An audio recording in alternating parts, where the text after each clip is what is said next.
প্রাচীন রোমানরা মুখ ধোয়ার জন্য পুরনো হয়ে যাওয়া মানুষের প্রস্রাব ব্যবহার করত। একসময় ধনী রোমানরা অনেক অর্থকড়ি ব্যয় করে পর্তুগিজদের মূত্র কিনে এনেছিল, কারণ সে সময় রোমান সাম্রাজ্যের মানুষেরা মনে করত পর্তুগিজদের মূত্রের মান অনেক ভালো এবং মুখ ধোয়ার জন্য এটি আরো বেশি কার্যকর। হ্যালো বন্ধুরা, রহস্য বিচিত্রার আরো একটি নতুন ভিডিওতে স্বাগতম। বন্ধুরা, বর্তমান যুগে আমরা প্রায় সকলেই স্বাস্থ্য সচেতন। চিকিৎসা বিজ্ঞানের উত্তরোত্তর উন্নতির ফলে স্বাস্থ্যসেবা এখন অনেকটা সহজ হয়ে গেছে।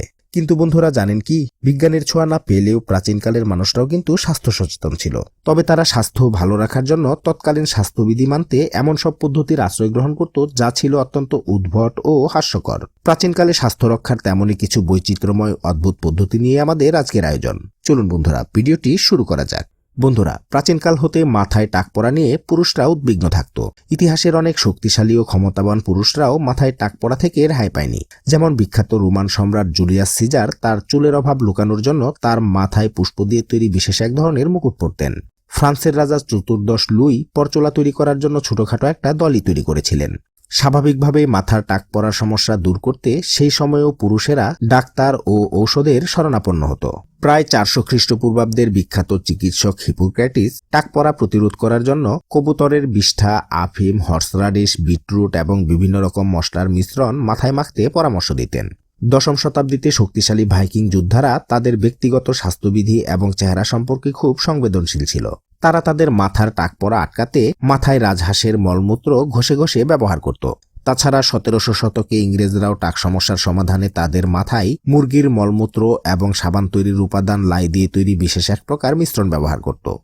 বন্ধুরা, মুখ ধৌত করার জন্য বর্তমানে তো প্রায় সকলেই নানা রকম সুগন্ধি প্রসাধনী ব্যবহার করে থাকে। কিন্তু বন্ধুরা, জানেন কি, প্রাচীন রোমানরা মুখ ধোয়ার জন্য পুরনো হয়ে যাওয়া মানুষের প্রস্রাব ব্যবহার করত।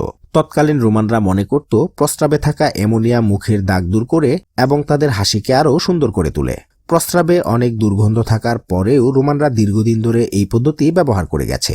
একসময় ধনী রোমানরা অনেক অর্থকড়ি ব্যয় করে পর্তুগিজদের মূত্র কিনে এনেছিল, কারণ সে সময় রোমান সাম্রাজ্যের মানুষেরা মনে করত পর্তুগিজদের মূত্রের মান অনেক ভালো এবং মুখ ধোয়ার জন্য এটি আরো বেশি কার্যকর।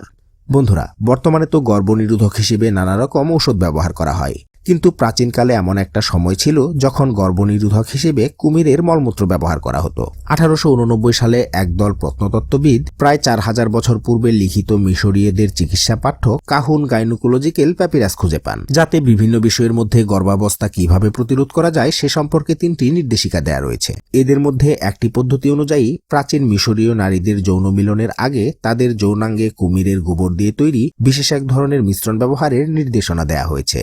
তাদের ধারণা ছিল যেহেতু গোবরে ক্ষারীয় বৈশিষ্ট্য রয়েছে তাই এটি শুক্রাণুনাশক হিসেবে কাজ করতে পারে। তবে এই পদ্ধতির কিন্তু কোনো বৈজ্ঞানিক প্রমাণ নেই। বন্ধুরা, আদিকাল হতে মানুষ যখন নিজেদের দাঁত হারাতে শুরু করেছিল তখন থেকে দাঁত প্রতিস্থাপনের উপায় খুঁজে বের করার জন্য বিভিন্ন রকম চেষ্টা শুরু করে। তাই তখন দাঁতের ডাক্তাররা নকল দাঁত তৈরির জন্য হাতির দাঁত কিংবা পশু পাখির দাঁত দিয়ে দাঁতের অভাব পূরণের চেষ্টা করেছিলেন।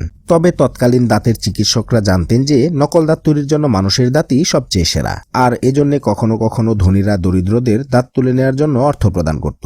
আমেরিকার প্রথম প্রেসিডেন্ট জর্জ ওয়াশিংটনের সবগুলো দাঁতই কম বয়সেই পড়ে গিয়েছিল, আর তাই তিনি দাঁতের অভাব পূরণ করতে আফ্রিকান এবং আমেরিকান কৃতদাসদের কাছ থেকে দাঁত কিনেছিলেন। নকল দাঁত তৈরির ঘটনা তখন আরও বিভৎস রূপ ধারণ করে যখন নকল দাঁত তৈরি করার জন্য মৃত মানুষের দেহ থেকে দাঁত তুলে ফেলা হতো।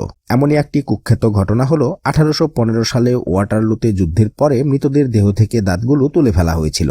পরবর্তীতে ওয়াটারলু থেকে মৃত সৈন্যদের দাঁত দিয়ে তৈরি নকল দাঁতগুলি ওয়াটারলু দাঁত হিসেবে পরিচিত হয়। বন্ধুরা, প্রাচীন মিশরীয়দের সময় থেকেই চিকিৎসকরা বিভিন্ন রোগের চিকিৎসা হিসেবে যুগ ব্যবহার করতেন, যা পরবর্তীতে 19বিংশ শতাব্দী পর্যন্ত সামান্য পরিমাণে প্রচলিত ছিল। তখন যদি জ্বর বা প্রদাহের ফলে কোনো একজন ব্যক্তির গাল লাল থাকত তখন তাকে রক্তপাতের পরামর্শ দেয়া হতো, আর রক্তপাতের একটি সাধারণ পদ্ধতি ছিল আক্রান্ত ব্যক্তির ত্বকে যুগ প্রয়োগ করা। তাছাড়া অনাকাঙ্ক্ষিত বা অদ্ভুত আচরণের চিকিৎসার জন্যও যুগ ব্যবহার করা হতো। সে সময়ে যদি কোনো ব্যক্তি অতি প্রফুল্ল হয়ে খুব উচ্চস্বরে কথা বলতো তবে তাকেও শান্ত করার জন্য জুকের থেরাপি দেয়া হতো। তো বন্ধুরা, আজকের ভিডিওটি এই পর্যন্তই। ভিডিওটি আপনাদের কাছে কেমন লাগলো তা অবশ্যই কমেন্টে লিখে জানাবেন। ভালো লাগলে অবশ্যই একটি লাইক দিবেন আর চ্যানেলটিকে সাবস্ক্রাইব করে পাশে থাকা বেল বাটনটি অন করে দেওয়ার অনুরোধ তো থাকলোই। কথা হবে পরবর্তী ভিডিওতে। ভালো থাকবেন সবাই, ধন্যবাদ।